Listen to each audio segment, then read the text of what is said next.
welcome into NFL Total Access and welcome to my apartment. I'm your host, Colleen Wolfe. I hope everybody out there is doing well on this Wednesday evening. We have a great show ahead for you tonight, and we are starting in Green Bay, where 15 years ago to the day, the Packers selected their first round one skill position player since 2005 when they drafted Aaron Rodgers to eventually replace Brett Favre. Only this time, the organization traded up to get Utah State's Jordan Love with the 26th overall pick. Favre was a guest on The Rich Eisen Show and had this to say about Rodgers' future in Green Bay. Tom Brady and myself and Joe Montana and Peyton Manning, just to name a few, have finished their career elsewhere. And in my case, I played with 4 different teams. So I think you're going to see that trend more and more. And I think Aaron will finish somewhere else. That's my gut. So history repeats itself, but the similarities between Favre and Rodgers in this scenario are so striking, it's wild. Their stats, their age, the overall pick number. Although Favre had been mulling retirement at the time, and Jordan Love had a much better green room experience than Rodgers, let's welcome in Michael Silver and Bucky Brooks to the show here. Mike, I know that you've talked to Matt LaFleur because you have an article on NFL.com to prove it. You guys can read it, NFL.com/Silver. But why take a quarterback now? They were in the NFC Championship last year, and this is a guy who they hope won't take the field for the foreseeable future. Silver? Well, Colleen, there have only been 2 first-ballot Hall of Fame quarterback handoffs in NFL history, and I've covered both of them. They've both been messy. Joe Montana to Steve Young in San Francisco, that was prolonged. And, of course, Brett Favre to Aaron Rodgers in Green Bay.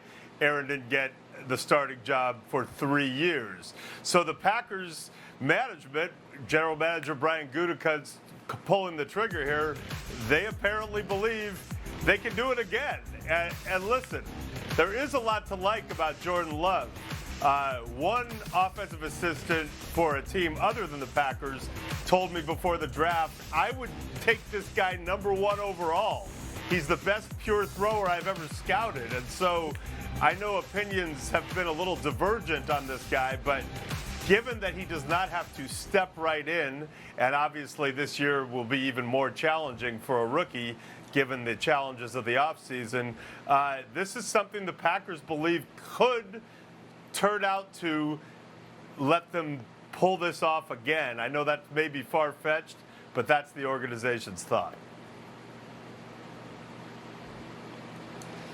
You know, Mike, it's interesting that the Packers are feeling like that. I think some of this is part of the copycat nature of the National Football League.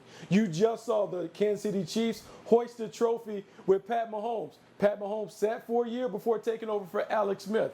Well, lo and behold, on the road, when I talk to scouts, some have compared Jordan Love to Pat Mahomes. This is a very talented player, big-time arm talent, athletic, can make these off-platform throws that reminds you of Pat Mahomes and Aaron Rodgers. So what the Green Bay Packers have done, they made a bet early to get the young quarterback in the building, get him in the program, maybe a year or 2 learning the system. So in 2022, maybe when it's time for him to play, he is ready to play.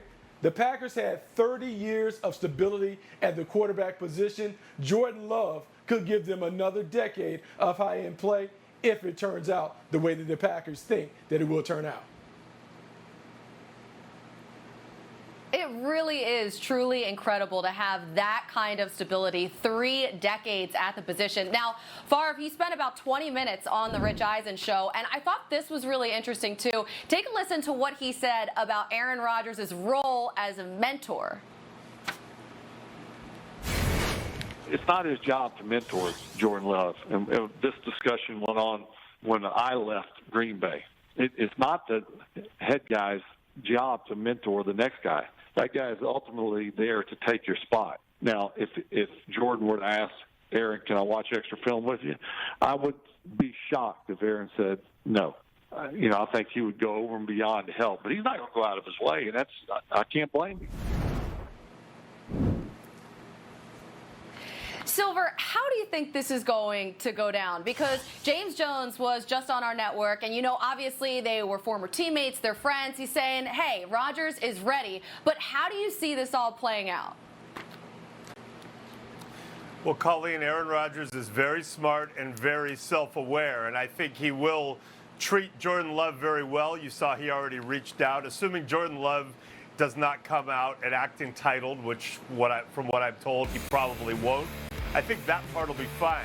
What I'm interested in is Aaron Rodgers and Matt LaFleur, who did so well in year one despite all the noise. And if the Packers organization is smart, and I think this is going to be the case, this can be coaches and Aaron Rodgers against management. And by the way, if I'm Brian Gutekunst, I welcome this. But Aaron Rodgers, I believe, will know that Matt LaFleur and his assistants have his back and want him to stay for a long, long time, even if that means getting rid of Jordan Love a few years down the road.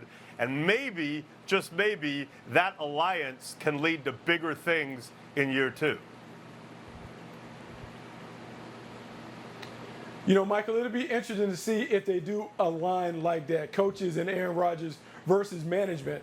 But to be honest, the general manager did exactly what he is supposed to do. He is supposed to think about the long-term interests of the franchise, to keep the Green Bay Packers as a title contender for the next decade plus. And so sometimes you have to hurt people's feelings by bringing in a young player who has a lot of talent. But let's be honest. Aaron Rodgers' passer rating was the lowest that it's been since 2015. He's been injured in 2 of the last 3 seasons, 2017 and 2018. He's 36 years old. And I know we fall in love with the idea of quarterbacks playing until they're 40, but the Green Bay Packers are smart. Be on the front end, because if Aaron Rodgers falls off the cliff, you want to have the quarterback ready to go. They have that in place with Jordan Love. I think it's a smart plan for the Packers. We'll see how it all plays out down the line.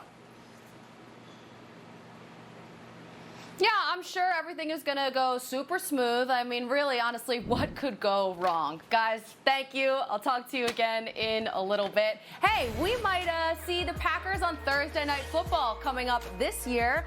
And the league announced today they've reached a multi-year deal with Amazon to stream those games to over 150 million Prime members worldwide. Plus, Amazon will exclusively stream one Saturday game in the second half of the 2020 regular season. That schedule, the entire schedule, hopefully coming out at some point over the next 2 weeks. May 9th looks to be the soft date that they are targeting. I know that because Mike Garafolo retweeted NFL PR about that today. So Garafolo is with us now to talk all things around the league. And look, Jameis Winston, he is now a Saint officially. So break this down for me. What more can you tell me about the deal, Jeezy? Jameis Winston gets a one-year deal per our Tom Pelissero, $1.1 million in base value with another $3.6 million in incentives. Now, if he hits all those incentives, which are playoff incentives, playing time, and Pro Bowl incentives, it means he's pretty much underpaid. And really, that $1.1 million base is underpaid as well. But for Jameis Winston, it's really not what he's making in 2020.